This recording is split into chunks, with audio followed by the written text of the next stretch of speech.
This is BGN, Biased Gaming News, home of up-to-date, factual, and unbiased gaming news, where gaming news is taken seriously.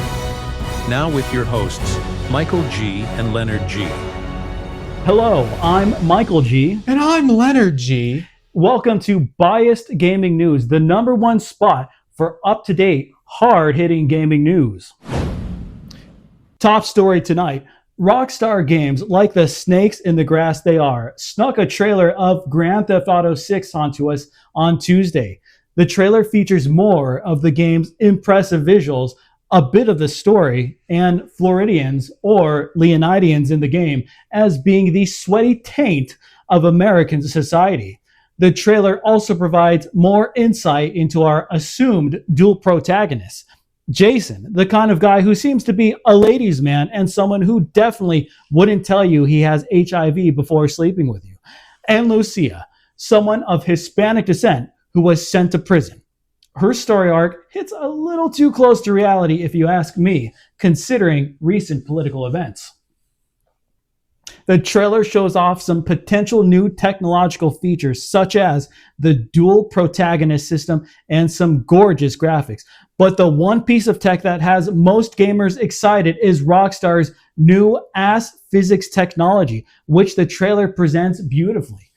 We know the trailer is running on the now 5-year-old base PS5 hardware, but I'm curious as to how much of the processing power is being utilized for those ass physics. 15 to 25% of the PlayStation's power, perhaps? I think that's a fair assumption, Michael. Maybe even higher than that. Judging by how the physics move just right, there's got to be some serious tech bouncing those backsides. I can't agree enough. The way each cheek shakes individually, the way it's so seamless, it's sublime. Over the week, French developer Sandfall Interactive celebrated 2 million sales and 145 million concurrent players for their hit game, Clair Obscur Expedition 33.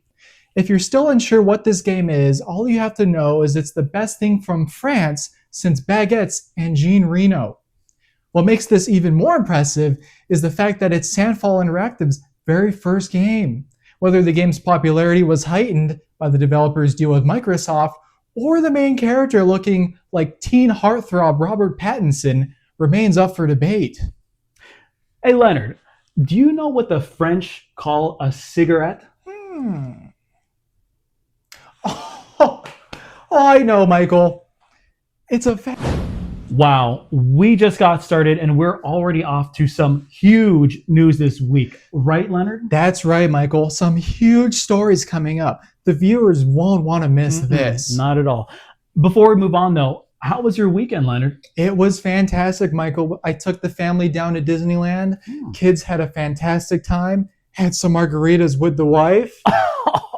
It truly is the most magical place on earth. It truly is. It truly is, Leonard. And I understand that you took a trip as well over the weekend.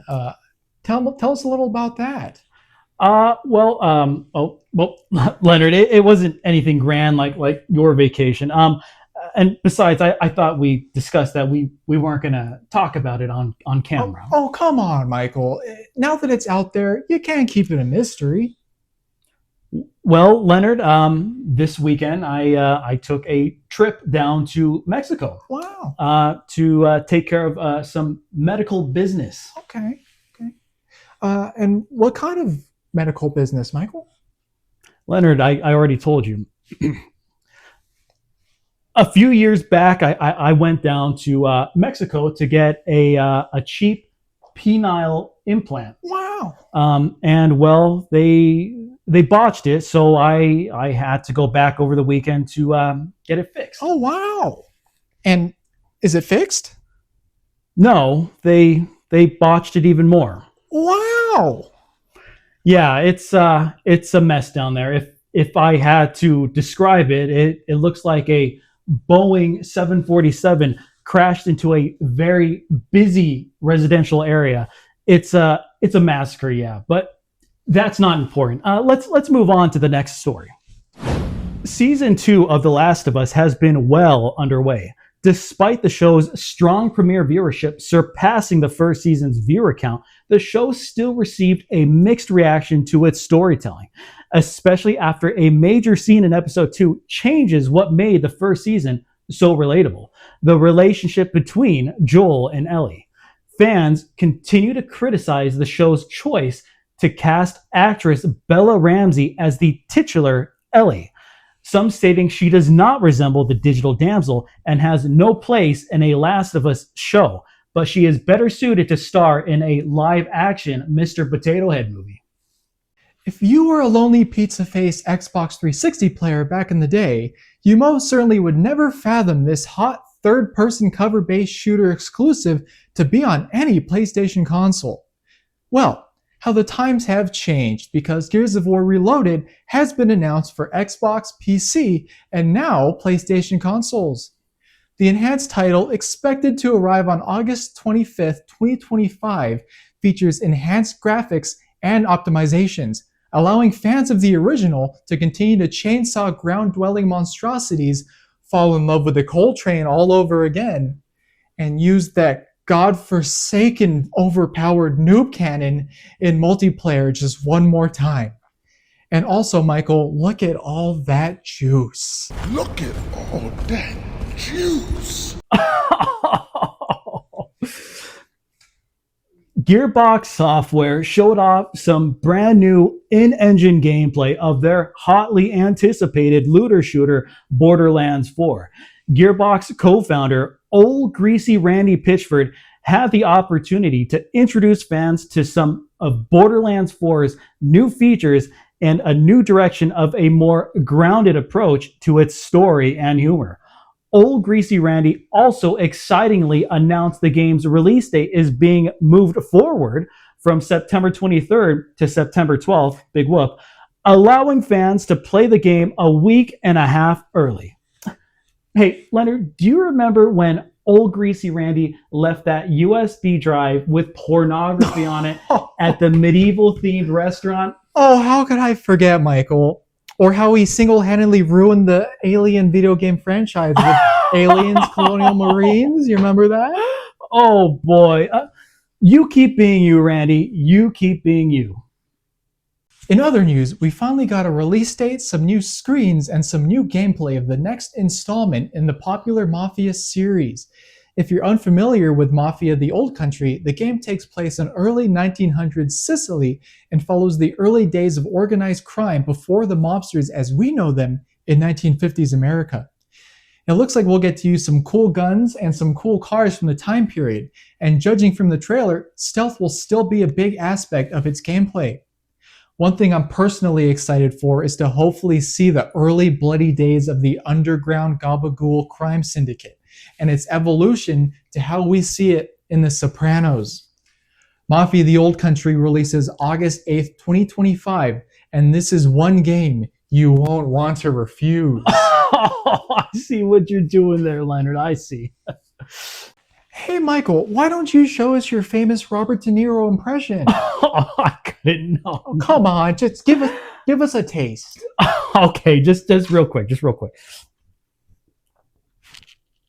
Hey, I'm gonna have my seventh kid at the ripe old age of 80 years old. Oh, Wow. Hey, you talking to me?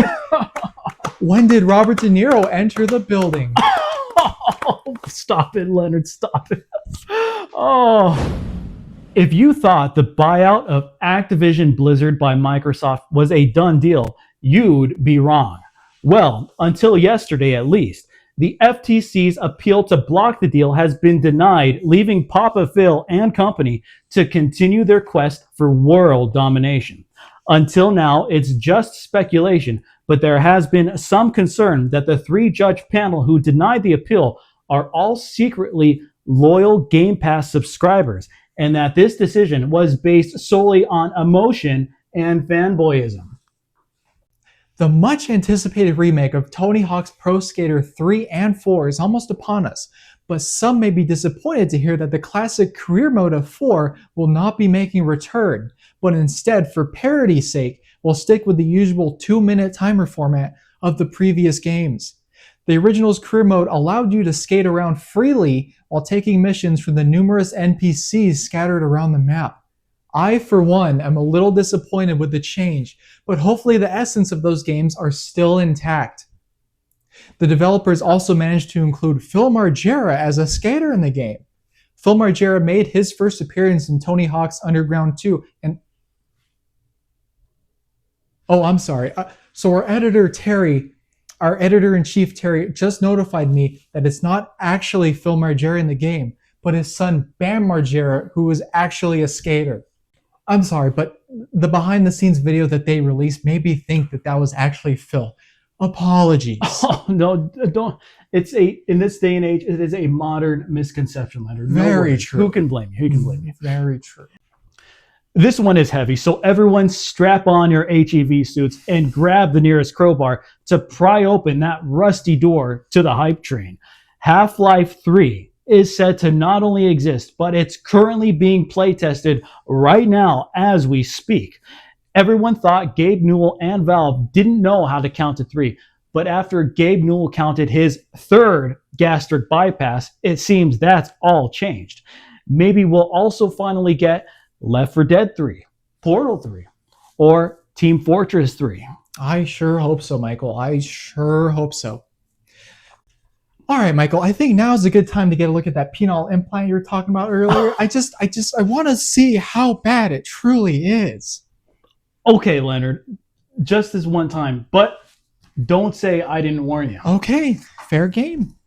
Wow, guys, I think we're really in for a treat here with this.